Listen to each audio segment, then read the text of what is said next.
Box to Box Media Network. Hai, saya Andreas Bordes, dan pada podcast kali ini saya mau sharing tentang salah satu strategi untuk bisa bikin kita jadi jauh lebih produktif. Oke. Nah, kesalahan banyak orang salah satunya untuk agar dia bisa jadi produktif itu adalah mencatat to-do list di berbagai macam tempat. Jadi kadang-kadang dia bikin to-do listnya diisi di bukunya, kadang di catatan di laptop, kadang di handphone, sehingga to-do list atau apapun yang mau dia lakukan itu tersebar ke berbagai macam tempat. Dan itu membuat kita kesulitan tuh untuk melaksanakan apa yang paling penting. Karena mungkin kadang-kadang kita mencatat di buku, tiba-tiba kita lagi kerja di kantor, bukunya ketinggalan. Jadi hanya bisa melihat catatan yang ada di laptop ataupun di handphone. Sedangkan catatan yang pentingnya itu ada di buku tadi. Nah, jadi maka dari itu ini ada satu pembelajaran yang saya dapetin juga dan insightful banget dan saya praktekkan juga sekarang, yaitu membuat satu yang namanya master list. Oke. Jadi ini adalah master to-do list. Jadi kalau sebelumnya kita mencatat to-do list-nya itu kita di mana-mana, ada ide apa dicatat di mana-mana. Sekarang kita catat di satu tempat, ya. Jadi kalau misalnya kamu suka menggunakan notebook, ya di notebookmu itu terus kamu catat di sana semua.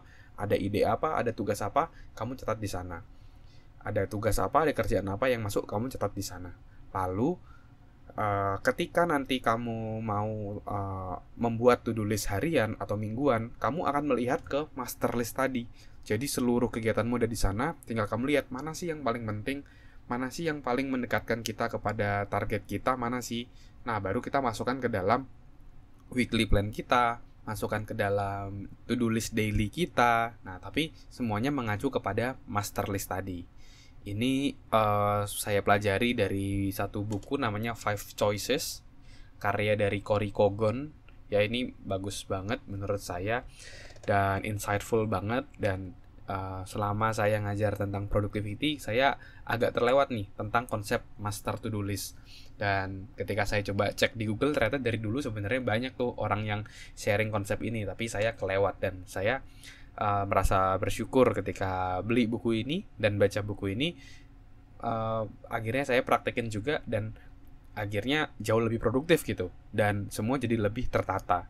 Jadi saya menggunakan Google Keep, ya. Jadi saya take notes-nya di Google Keep karena saya pasti selalu bersama handphone. Kalau nggak handphone pasti sama laptop untuk kerja.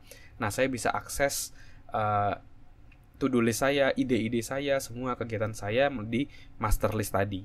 Jadi saya membuat Google Keep, satu untuk master list, satu untuk to-do list. Jadi dari master list tadi setiap hari saya ngelihat mana yang mau saya lakuin, mana yang paling penting, saya pindah ke to-do list. Jadi seperti itu terus. Kalau ada ide, saya masukin master list.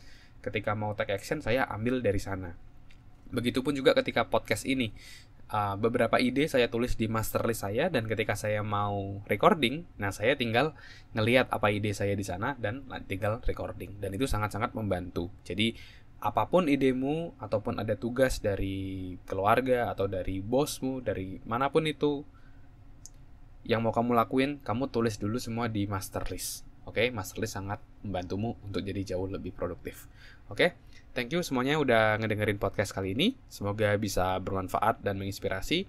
Kalau kamu ada pertanyaan terkait pengembangan diri, karir, ataupun kehidupan, kamu bisa DM saya di Instagram di @andreasbordes, dan pertanyaanmu akan saya jawab melalui podcast ini. Oke, thank you semuanya.